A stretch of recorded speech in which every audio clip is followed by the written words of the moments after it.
Estudo sobre o Evangelho de João, parte 58, 5 de março de 2024.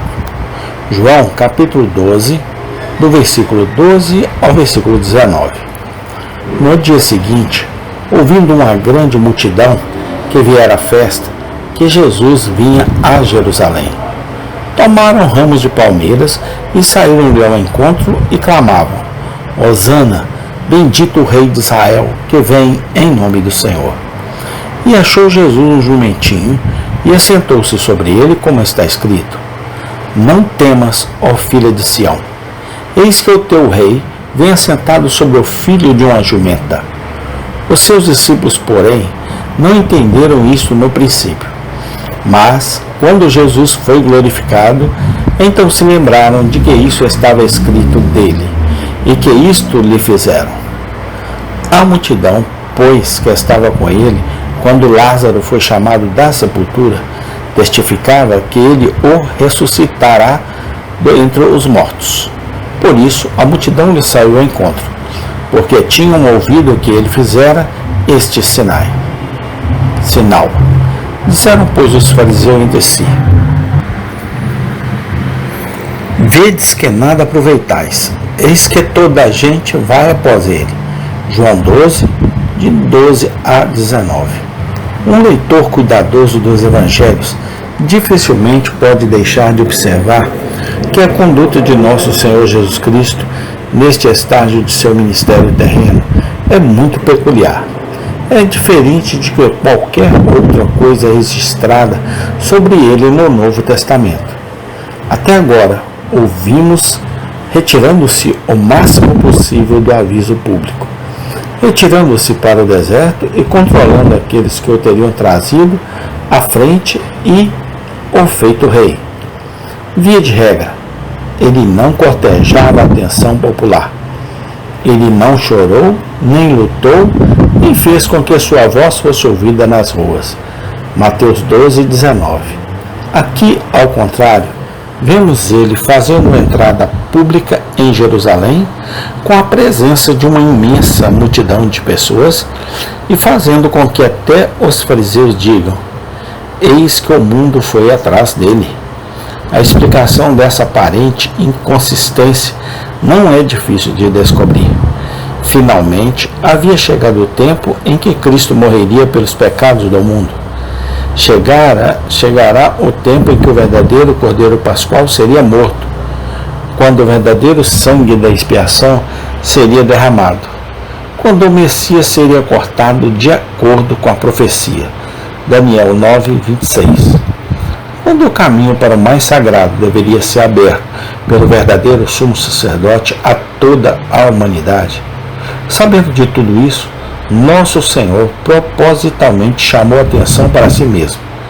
Sabendo disso, ele se colocou proeminentemente sob a atenção de toda a nação judaica. Era justo e correto que essa coisa não fosse feita em um canto. Atos 26, 26.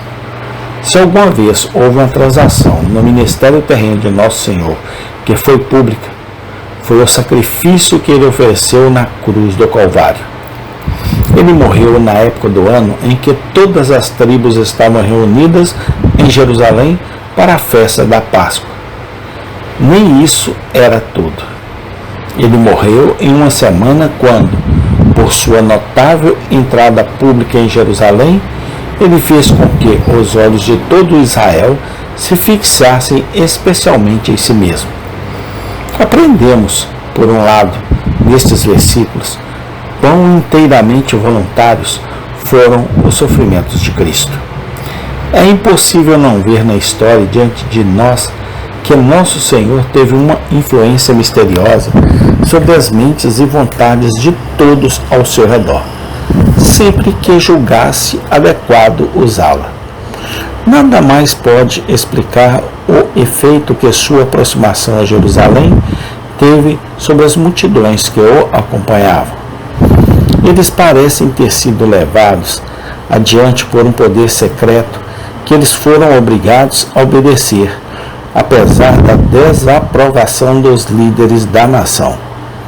Em suma, Assim como nosso Senhor foi capaz de fazer ventos, ondas, doenças e demônios lhe obedecerem, assim também ele foi capaz, quando lhe agradou, de converter as mentes dos homens de acordo com sua vontade.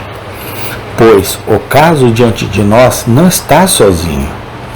Os homens de Nazaré não puderam segurá-lo quando ele escolheu passar pelo meio deles e seguir seu caminho. Lucas 4:30. Os judeus raivosos de Jerusalém não puderam detê-lo quando o teriam lançado violentamente no templo, mas, passando pelo meio deles, passou. João 8:59. Acima de tudo, os próprios soldados que o prenderam no jardim, a princípio, recuaram e caíram no chão. João 18:6. Em cada um desses casos, há apenas uma explicação. Uma influência divina foi apresentada. Houve em Nosso Senhor, durante todo o seu ministério terreno, uma misteriosa ocultação do seu poder. Abacuque 3:4. Mas ele tinha poder onipotente quando se agradava em usá-lo. Por que, então, ele finalmente não resistiu a seus inimigos? Por que ele não dispersou o bando de soldados que vieram prendê-lo como palha ao vento? Apenas uma resposta. Ele era um sofredor disposto a buscar redenção para uma alma perdida e arruinada. Ele havia se comprometido a dar sua própria vida como resgate para que pudéssemos viver para sempre. E ele a colocou na cruz com todos o desejo do seu coração. Ele não sangrou, sofreu e morreu, foi vencido por uma força superior e não pôde evitar, mas porque nos amou e se alegrou em se dar por nós como nosso substituto. Ele não morreu porque não pôde evitar a morte, mas porque estava disposto de todo o coração a fazer de sua alma uma oferta pelo pecado. Para sempre, vamos descansar nossos corações neste pensamento tão confortável. Temos um Salvador muito disposto e amoroso.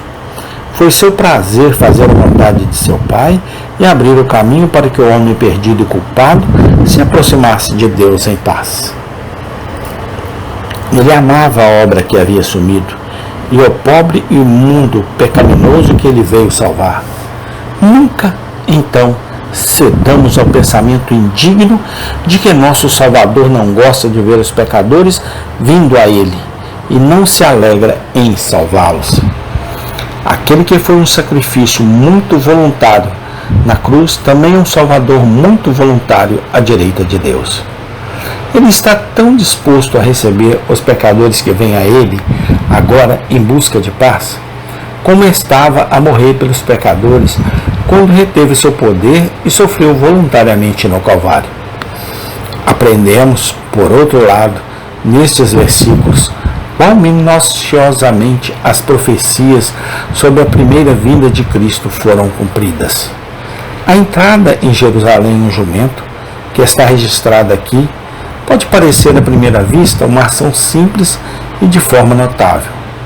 Mas quando nos voltamos para o Antigo Testamento, descobrimos que exatamente isso havia sido predito pelo profeta Zacarias 500 anos antes. Zacarias 9:9. Descobrimos que a vinda de um Redentor algum dia não foi a única coisa que o Espírito Santo havia revelado aos pais, mas que mesmo os menores detalhes de sua carreira terrena foram preditos e escritos com precisão. Tais cumprimentos de profecias como esses merecem a atenção especial de todos os que amam a Bíblia e a leem com reverência. Eles nos mostram que cada palavra da Sagrada Escritura foi dada por inspiração de Deus. Ele nos ensina a tomar cuidado com a prática maliciosa de espiritualizar e explicar a linguagem das Escrituras. Devemos estabelecer em nossas mentes que o significado claro e literal da Bíblia é geralmente o significado verdadeiro e correto. Aqui está uma previsão de Zacarias literalmente e exatamente cumprida.